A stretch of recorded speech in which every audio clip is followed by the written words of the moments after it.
Hey guys, my name is Spencer Kaufman. Thank you for watching the Deception Tips videos. They're all about teaching you how to read people and detect deception so that you will be able to tell if someone is lying to you. Today we are talking about a cool deception tip that is related to the lips. Remember, this is something where the conscious and the unconscious are battling. The conscious wants that lie, the unconscious wants the truth. And it is a gesture that you will see that is both auditory and visual.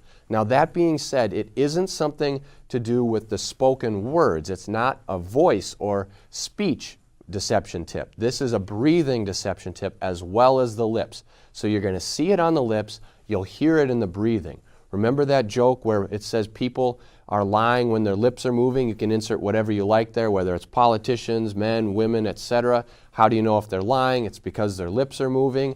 This is one of those types of tips. You'll know because their lips are doing something. In addition, you'll also hear it. So this is one of the tips that you need to put with all of the other things that you've learned, and then you're going to establish that pattern and cluster of behaviors to determine that that person is indeed lying, or if this is just one of those things that may happen in their conversation, or it's a one type of a thing that they do maybe to make themselves feel a little better or to gather their thoughts. Whatever the case may be, you're going to look for other signs of deception that go along with it, because if someone is lying, there will always be more than one sign.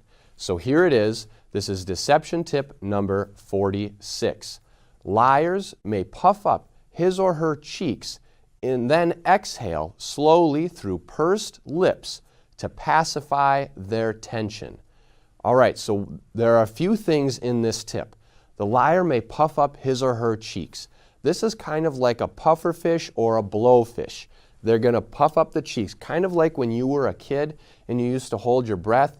And for some reason, when we were kids, we thought that if we held our breath, we had to have our cheeks puffed up, and that if we didn't have them puffed up, then we weren't holding our breath. So when you had those competitions with people, your cheeks were always puffed up like a blowfish. Now we know that obviously you can hold your breath just simply by not breathing. Your mouth can even be open and you can be holding your breath. But keep that visual in mind. When you were a kid, you had your nose plugged, your cheeks puffed up. That's what it was when you were holding your breath. That's what you're going to see in this tip. The person is going to puff up their cheeks, then they're going to slowly let that breath out as their cheeks go down. Their lips are going to extend a little bit. The lips will be pursed, kind of like puckered, but not quite. It's almost like a duckbill lip, or those pictures that you see teenagers post when they have the duck lips. It's going to be kind of like that. The cheeks are going to be puffed up, then they're going to exhale through their lips, so you're going to hear it as well as see it. You're going to see three things. You're going to see the cheeks go up, then you're going to see them kind of go down, and then you're going to see the lips be extended, and then you're going to hear their breathing, because chances are you're going to not only hear the breathing of the exhale, but you're also going to hear them taking a big deep breath before it. So why is this happening? Well, they're stressed. Anytime someone is telling a lie, they're stressed and they're tense. Think about all of the things that go in telling a lie. They have to think of the lie. They have to remember it. They need to make sure they get it right. Not only are they worried about that, but they also need to convince the target of the lie. So they need to make them believe it. That's stressful, because now they have to sell something to someone. They're not getting any money for it, but they're still selling it. They have to sell their lie, convincing them. In addition, they're worried about getting caught. Not only that, but they're covering up something, or they're lying about something. So then there's the consequence of whatever that is, plus there's the consequence of lying. So there are all these things that they are stressed and tense about, they're worried about. Then when they go to deliver that lie, there's all that tension and stress and anxiety happening inside their mind. Sometimes they just need that deep breath.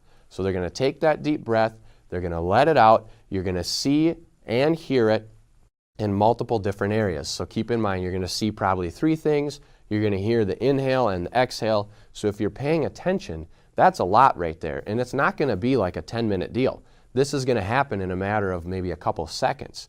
So keep in mind that you need to also be on the lookout for these other patterns and clusters of behavior, because when they're lying, there's always more than one sign. You'll hear other audible things. You may see other breathing things. There are a lot of different signs. Remember, we have 101 tips. This is number 46. So we've covered quite a few, and we've got a lot more to go. you're going to see a lot of different signs. And this is only 101. There are numerous others out there. So keep that in mind. This is also known as a pacification gesture because they are pacifying the tension. Remember when you were a baby, or maybe you have kids, or you have nieces and nephews or something like that, and they're little and they're crying or something, and what do you give them? You give them a pacifier. Because why? You're pacifying something, whether they're crying because they're hungry or they're angry or something like that. You're pacifying whatever desire that they have. So if they have a desire to eat, you're giving them this pacifier to pacify that desire until they can eat. So what is this behavior doing? They're breathing, pacifying that stress and tension until the lie is over with and they can have that relief that it's done and over. So they're pacifying the stress and tension till they can tell that lie and get it over with. It's kind of a delay. So you're going to keep that in mind as well, because this is a pacification gesture, and there are several other pacification gestures that we've talked about or that we will talk about, and generally you'll start to see more of them in a pattern or cluster together. So this, again, as a recap, you're going to see three things. You're going to see their cheeks go up like a pufferfish or a blowfish. Then you'll see the cheeks kind of go down like they're letting the air out of a balloon. And then you'll see their lips extend through that pursed lips. Then you're going to hear two things. You're going to hear the inhale of that deep breath. Then you're going to hear that slow, long exhale. And you'll also see them exhaling as well. I mean, you maybe be able to see their chest, or if they breathe with their shoulders at all, or their stomach, etc. So watch for that, because it is a potential sign of deception. Keep in mind, though, it's also stress relief.